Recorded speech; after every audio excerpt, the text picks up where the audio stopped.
Alors nous voilà réunis encore une fois pour un ami disparu durant cette saison de malheur, cette saison sèche.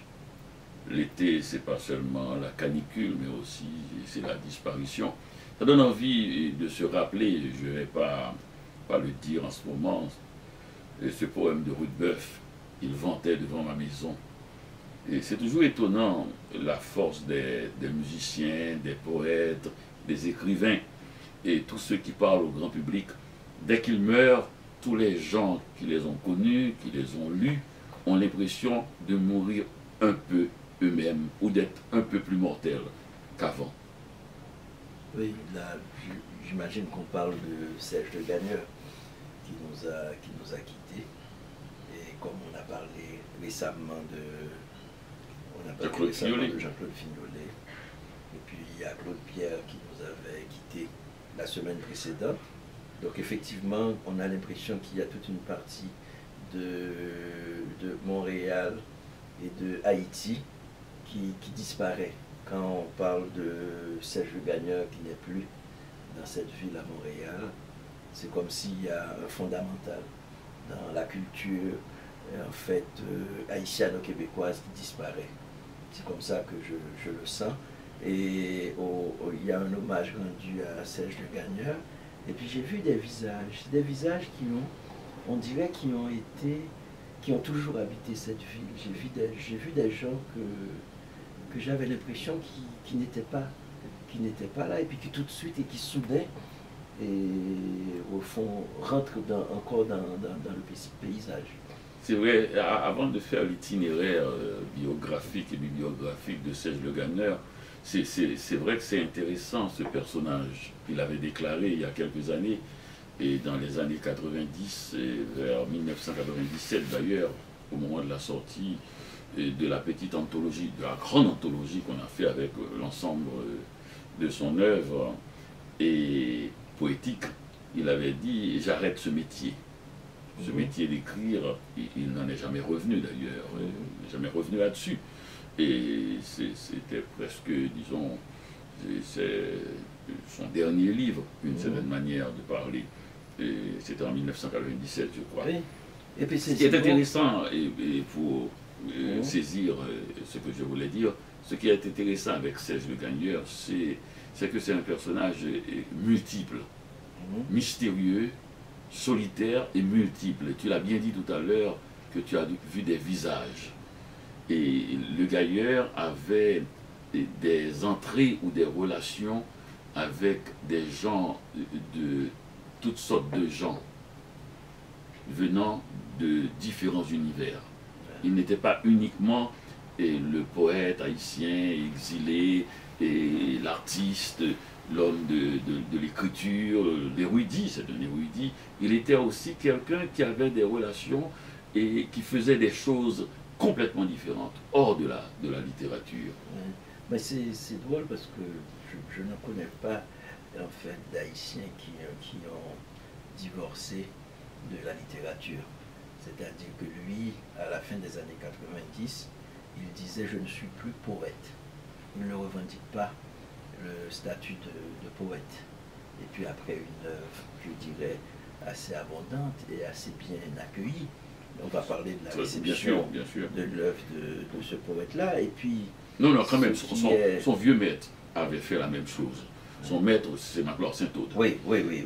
Magloire Saint-Aude, il l'avait fait, et d'ailleurs, le dernier mot de toute l'œuvre poétique de Magloire Saint-Aude, c'est le mot silence. Oui. Sur les quais du silence, c'est le dernier vers, et il a toujours été extrêmement influencé par la vie et l'œuvre de Saint-Aude. Oui, Saint-Aude, c'est pour moi un abandon qui est tout aussi poétique que la poésie dans la vie de Saint-Aude, alors que lui, il est devenu informaticien. C'est comme s'il narguait la poésie. Il disait aux gens, je ne veux plus rien entendre de la poésie. Je change de métier. Je change de métier. D'être. Et je change d'être. Et effectivement, il l'a fait. Et je pense qu'il est resté conséquent avec cette rupture. Et il va vers d'autres choses, vers la philosophie, vers tout ce qu'il y a, vers toute la mystique asiatique, toute la mystique zen. Mais il faut le relier quand même à Rimbaud, qui avait fait la même chose aussi. Je change de métier, c'est-à-dire de poète à marchand d'armes en Afrique. Et Rimbaud aussi est un des personnages de la mythologie de Le Gagneur, c'est-à-dire ce genre à la fois voyant, à la fois poète, mais en même temps aussi capable d'analyser la poésie. Il y a des lettres de Rimbaud, il y a sa vision, il y a ce qu'il dit de la littérature, je est un autre, il y a des choses même dans l'œuvre poétique de Rimbaud qui sont une analyse même de la poésie, et enfin le fait moderne. Le fait moderne et que Serge Le Gagneur a toujours été habité par une œuvre poétique et par l'analyse de cette œuvre et même une vision. On dirait qu'il se tenait à la fenêtre et qu'il regardait un peu le monde poétique et qu'il avait son mot à dire. Mais ce qui est, en fait, ce que je pense qui est peut-être fondamental quand on regarde Serge Le Gagneur, c'est qu'il est initiateur, il a allumé plein de choses, c'est-à-dire qu'il a un rôle de chef d'équipe. Par exemple, c'est lui qui, au début en Haïti, c'est lui qui part la revue Semence, c'est lui qui dirigeait cette revue Semence qui allait devenir, qui allait donner lieu à Haïti littéraire. C'est lui qui publiait les poètes d'Haïti littéraire. Et quand il est venu ici, ça, on parlait beaucoup de cette histoire, il est arrivé ici en alors, 65. Il est arrivé en 65. Alors là il faut vraiment faire une petite présentation. Il est né le 10 janvier 1937. Et il est mort quand même à 80 ans. On oublie parce qu'il est toujours resté Serge Le Gagneur. Il n'a jamais été un notable, un vieux notable. Et il y a quelque chose d'élastique, de sportif chez lui. D'ailleurs, il a été un maître en arts martiaux. Il s'est toujours tenu physiquement et il a toujours fait du sport. Les deux choses que je pense qui pourront le définir, c'est une sorte de volonté inébranlable que tu as dit quand il a dit je change de métier et qu'il l'a fait, et une très grande capacité de concentration. Le Gagneur, on le voit dans sa poésie, et presque même jusqu'au minéral. Jusqu'au minéral, d'ailleurs, c'est le reproche que certains lui ont fait, qu'il y manquait de ce lyrisme haïtien.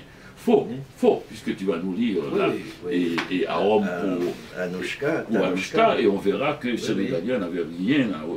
Oui, il y a un moment, mais on peut voir ça, parce qu'on voulait toujours l'attacher à la grande tradition lyrique du Grand Sud, de Jérémie. Comme toujours. Jérémie, on voit toujours Itzer Villers, on voit toujours, en fait, tous les grands poètes jérémiens. Oui, Edmond Laforêt, etc. Il y a une très très grande tradition. Et je pense c'est comme s'il y avait une espèce de peur que Jérémie aurait perdu un de ses fils. Donc je pense que la question se pose... En devenant ce poète moderne. Pour ce poète moderne. Mais quand on prend, effectivement, tu as raison, quand on prend à Rome pour Tanouchka, on sent ce côté lyrique, et c'est peut-être aussi ce côté très transparent que l'on ne trouve pas souvent dans la poésie de Serge Le Gagneur. J'ai appris de toi, Tanouchka, bien des choses, que je suis un peu comme toi, capable de gestes simples et de mots moins amers. De gestes simples comme l'offrande à mon totem d'un bouquet d'arômes, de parfums, de paroles simples, sans façon ni pensée, comme « À quoi rêves-tu, mon amour ?» Et j'ai appris de toi que c'est la bonne chanson quand on y met le cœur.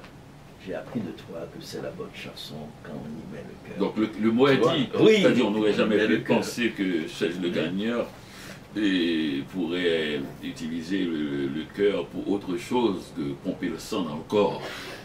Alors que c'est pas vrai, Serge Le Gagneur est un poète lyrique aussi. Et donc alors, on voit ce jeune homme, comme tu as dit tout à l'heure, il est tout jeune, il fonde la revue Semence, qui a publié 4 numéros. Mais une revue poétique, 4 numéros, c'est bien. La Ruche n'en a pas publié beaucoup plus, Et ils fondent cette revue, ils se rassemblent, ces jeunes gens de l'époque, Anthony Phepps, Davertige, Auguste Ténor, et d'une certaine façon, Janine Tavernier, les années 60. Louis. Donc c'est beaucoup, c'est très avant-gardiste. En Haïti, au début, en 62. Oui.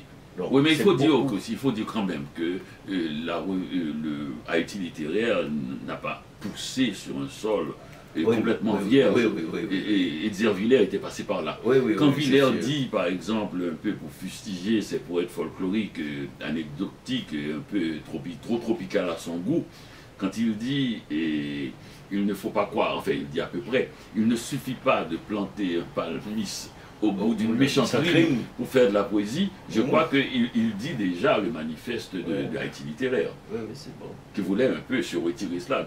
Donc toujours la filiation jérémienne.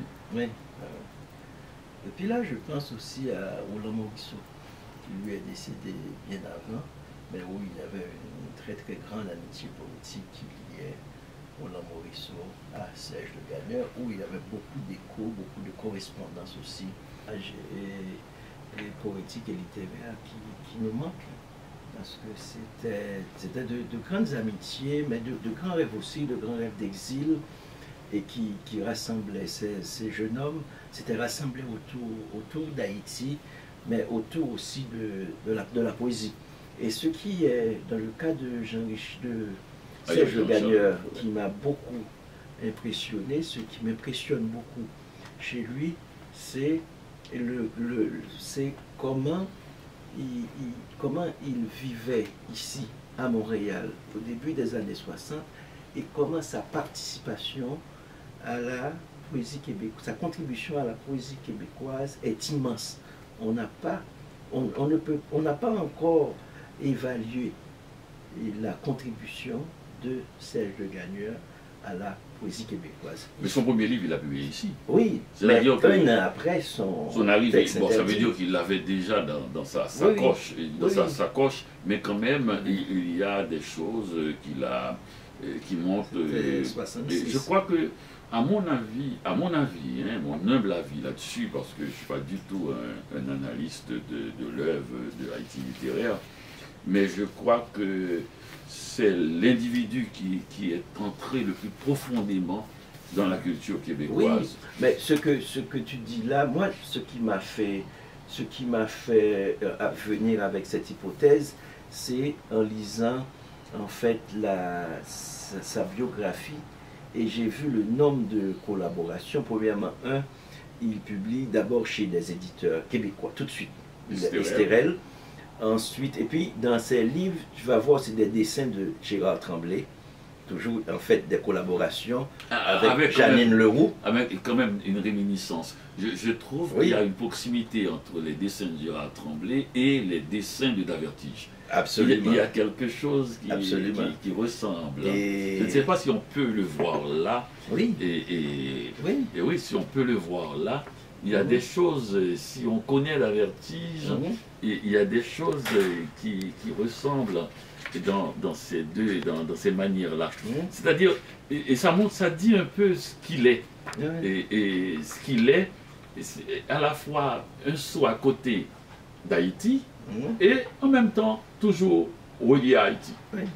Un saut à côté de ses amis, mais carrément des doubles de ses amis. Oui, et tu vas voir Janine Leroux, tu vas voir des collaborations avec, par exemple, dans la préface de Paul Bélanger. Paul Bélanger a esquissé quelques collaborations de Serge Le Gagneur avec des poètes et des écrivains québécois. Mais ce que représentait aussi Serge Le Gagneur, c'est les jeunes poètes québécois que je découvre, et toujours dans des salons, et qui me parlent en fait, qui étaient jeunes à l'époque et qui parlent de Serge Le Gagneur, comme Rachel Leclerc, mais beaucoup de gens avec qui Serge avait des relations d'une profondeur poétique intense. Et c'est pas sans raison qu'à l'hommage pour Serge Le Gagneur, et puis j'ai vu Pierre Neveu, en fait, quand j'ai annoncé à Pierre Neveu la mort de Serge Le Gagneur, il m'a écrit pour me dire quelque chose qui m'a tout de suite en fait penser à la contribution de Serge Le Gagneur dans la littérature québécoise. Pierre Neveu disait que Pierre Neveu avait cette anthologie de la poésie québécoise et qu'il montait avec Laurent Maillot en 81, et Pierre Neveu me disait, les poèmes choisis de Serge Le Gagneur figurent entre Speak White de Michel Lalande et les poèmes d'Yves Préfontaine. C'est-à-dire que à l'intérieur du territoire québécois. Tu sais que les gens qui nous écoutent là ne savent rien de ce que nous disons là, même s'ils sentent ce que nous voulons dire. Ce que nous voulons dire, c'est que ce n'est pas très facile pour un individu, un poète, ou que ce soit, de changer de culture, de changer de pays. La grande aventure de l'exil ou du voyage, et très peu en fait vraiment jusqu'au bout. René Despeste est encore le poète de Jacques Mel. Oui. Comme il le dit lui, ma table de travail à Lézignan-Corbière prolonge sur Jacques Mel. Oui. Bon, disons en faisant un deal, un marchandage à la manière, enfin, selon le tempérament de notre ami Émile Olivier, il a tranché la poire en deux. Et haïtien, et québécois le jour, haïtien la nuit. Le Gagneur, j'ai l'impression, est allé très loin. Et sans renier son passé, sans renier Haïti, et déjà en Haïti même, il avait questionné Haïti par sa vision moderne des choses, de la poésie, de l'art. C'est pour ça d'ailleurs, il avait préfacé le premier recueil de Davertige, idem, et en parlant il a dit quelque chose comme une ambiance ou quelque chose de modernité. Il faut un climat moderne, c'est le mot, climat. Il dit, pour le dire, comprendre, il faut un climat moderne. Donc, ça veut dire que déjà, il contestait sa société. Il est arrivé ici et il s'est enfoncé dans cette nouvelle culture. Son premier livre, paru chez l'Estérel, je crois, c'est Texte interdit, a été accueilli par Suzanne Paradis, qui a dit « Jamais dans l'histoire de la littérature québécoise, un texte aussi neuf nous est parvenu. Nous sommes gâtés. Personne n'a été aussi loin. » Et elle a même presque parlé de la personnalité même du poète. Sa personnalité, sûrement qu'elle a dû rencontrer au Perchoir, et qui est un café dirigé par un Haïtien, où on recevait des poètes haïtiens et québécois. Donc, ça veut dire que toute l'intelligentsia québécoise a accueilli immédiatement le jeune poète, qui est arrivé en 65 et qui a publié son premier livre en 66. On attendait énormément de lui, et il n'a pas déçu, parce qu'il va publier des textes en croix, et il va publier Inaltérable, il va publier Le Crabe, il va publier, et surtout, il va être très présent au Noroît, il va être très présent dans la poésie québécoise. Mais il a fait avec Paul Chamberlain dans un livre publié par le syndicat, un livre de correspondance. Oui, c'était Radio-Canada qui avait organisé ça, Dylan Hill. Dylan Hill. Et c'était beau de voir comment, en fait, son implication dans la poésie québécoise, c'était un maître. Hein. C'était pas un immigrant, poète, c'était un véritable maître. C'est-à-dire qu'il y a une identité de poète. Et quand tu parles de quelque chose de très rimbaldien, c'était comme un jeune Rimbaud qui débarque. Et puis les Québécois disent, ah voilà, on trouve un véritable Dieu. Et on parle beaucoup, tu as parlé de Suzanne, c'est Suzanne qui a... Paradis, oui. Suzanne Paradis. Mais tout le monde a vu en lui ce qu'on a vu en Davertige, c'est-à-dire cette ambiance moderne-là. Exact. C'est exactement ce que j'allais dire. On a mis le projecteur sur Davertige. Oui. Toi et moi, nous sommes complices de cette histoire. Davertige est un immense poète, on ne revient pas là-dessus. Mais il y a un autre poète secret, caché, qui est Serge Le Gagneur. Oui. C'est Serge Le Gagneur qui vient naturellement en droite ligne et de Magloire Saint-Aude, qui était un maître. Il a présenté Davertige au monde. C'est lui qui a remarqué disons l'exemplarité, le côté implacable de ce jeune poète et qu'il a présenté au monde. Donc ça c'est extrêmement important. On a oublié que Le Gagneur était déjà un maître quand Davertige sortait son premier poème. C'est lui qui a vu ce climat moderne. Davertige était un jeune homme extrêmement doué et qui chantait sa chanson. Le Gagneur a vu Davertige. Je crois que Anthony Phelps dit aussi, et sûrement avec raison, qu'il a vu Davertige, mais je crois que c'était par la peinture ou la sculpture. Et c'est peut-être dans ce champ-là. Et en même temps que, pendant que je dis ça, j'ai un doute, je crois qu'il parlait plutôt de Bernard Roy. Oui. De Bernard Roy, le Christ nègre Christ de Bernard Roy. Mais il y a quelque chose aussi, parce que Jean-Baptiste est sur deux plans. Il y a le côté à peintre, qui était déjà connu avant même sa poésie. Il y a aussi le Christ d'Avertige. Aussi. Qui a fait comme peintre. D'Avertige, c'était vraiment... Ah non, donc c'est plutôt d'Avertige. D'Avertige, c'était le... Mais ce qu'il y a chez le gagnant, c'est cette conscience de la poésie. Et c'est pas sans raison que les gagnants a préfacé le premier livre de d'Avertige. C'est-à-dire l'autre préface de d'Avertige, ça va venir de Segers. Donc, le gagnant comme préfacier était beaucoup plus en avance que Segers. Bosquet.